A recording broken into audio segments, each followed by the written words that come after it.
अस्सलाम वालेकुम। अज दे साडे मेहमान जनाब सरबलंद स्कूल सिस्टम साबर अली कैंप्स अड्डा मोहतरा, उनके प्रिंसिपल मोहम्मद वकार इकबाल वर साहब, जो कि आज के हमारे मेहमान हैं।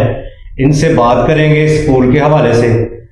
ਅੱਜ ਦਾ ਜਨਾਬ ਗੁਲਾਮ ਮੁਰਤਜ਼ਾ ਸਾਹਿਬ ਦਾ ਜਿਹੜਾ ਪੰਜਾਬੀ ਦਾ ਵਿਲਾਗ ਹੈ, ਮੈਨੂੰ ਜਨਾਬ ਖਸੂਸੀ ਇਹਨਾਂ ਨੇ ਦਾਅਵਤ ਦਿੱਤੀ ਤੇ ਮੈਨੂੰ ਇਹਨਾਂ ਨੇ ਕਿਹਾ ਕਿ ਜਨਾਬ ਤੁਸੀਂ ਜਿਹੜਾ ਨਾ ਸਾਡੇ ਨਾਲ ਅੱਜ ਪੰਜਾਬੀ 'ਚ ਗੁਫ਼ਤਗੂ ਕਰਨੀ ਹੈ, ਕਿਉਂਕਿ ਸਾਡੀ ਸਕਾਫਤ ਵੀ ਜਿਹੜੀ ਹੈ ਉਹ ਪੰਜਾਬ ਦੀ ਜਿਹੜੀ ਹੈ ਇਸ ਵਜ੍ਹਾ ਤੋਂ ਪੰਜਾਬੀ ਸਾਡੀ ਵੀ ਵੈਸੇ ਵੀ ਸਕਾਫਤੀ ਜ਼ੁਬਾਨ ਹੈ ਕਿ ਤੁਸੀਂ ਪੰਜਾਬੀ 'ਚ ਸਾਡੇ ਨਾਲ ਵਿਲਾਗ ਕਰਨਾ ਹੈ। ਤੇ ਜਨਾਬ ਇਹਨਾਂ ਨੇ ਮੈਨੂੰ ਦੱਸਿਆ, ਪੁੱਛਿਆ ਇਹਨਾਂ ਨੇ ਮੈਨੂੰ ਸਕੂਲ ਦੇ ਹਵਾਲੇ ਨਾਲ। जनाब साढ़ा को दुरानिया 8-9 साल तो तकरीबन असी जड़ा ना मोहतरा सरबलंद स्कूल सिस्टम हाफिज साबर अली कैंपस तो मोहतरा कैंपस चला रहे हैं। तो जो दीनी तलीम दे रहे ने उन्होंने वास्ते अलहदा टीचर अरबी के टीचर आ रहे हैं कि या ये टीचर चला रहे हैं? नहीं मुर्तज़ा साहब, देखो बड़ी अच्छी तुसां गल कीती है, बड़ा एक जो है वो अहम तुहां जड़ा वे नुकता की नाम है साडे नाल डिस्कस कीता है।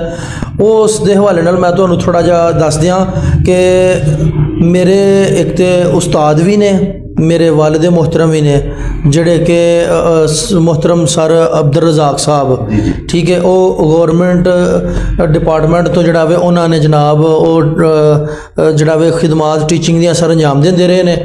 ते ये अल्लाह दा शुक्र है कि उन्हों का दीनी हवाले नाल भी बहुत ज़्यादा रुझान है, क्योंकि उन्हों की निस्बत जी है वो वे बुजुर्गान दीन नाल बड़ी क्लोज है। इस वजह तो वो जड़ा ना हाफिज साबर साहब और रहमतुल्लाह अलैह, इस वजह तो वो जड़ा ना वो दीनी मामलात नूं सब तो पहला जड़ा वे वो तरजीह देंदे ने। उन्होंने गल बड़ी सोहनी की है कि दीन की जी है ना जरूरत सानूं बहुत ज़्यादा है, ठीक है। स्कूल तो असीं भेजने आ, लेकिन तरबीयत की भी जी है ना वो भी बड़ी गल होंदी है।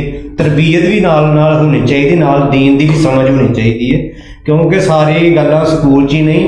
अगर बहुत ज़्यादा इंज दे मैं दोस्त वेखे ने, एक जगह ते मैनूं ना उन्हें तेल मेहंदी का खाने वालों कहा तो मैनूं जाना पिया, तो मैं जाके दूल्हे नूं मिलिया। मैं कहा यार मैनूं एक गल दस, तू किन्नियां पढ़िया जमातां? कहंदा मैं 10 जमातां पढ़िया जनाब। ते मैं कहा यार गुस्सल का तरीका की है साडे नाल जिंदगी दे ना? जी जी, नपाकी पाकी ते इंसान दे नाल ही ते जरूरी होनी चाहिए। जी जी। ते जनाब मैं जो उन्होंने पूछया तो वो कहंदे ने कि यार गुस्सल का तो पता ही नहीं सानू।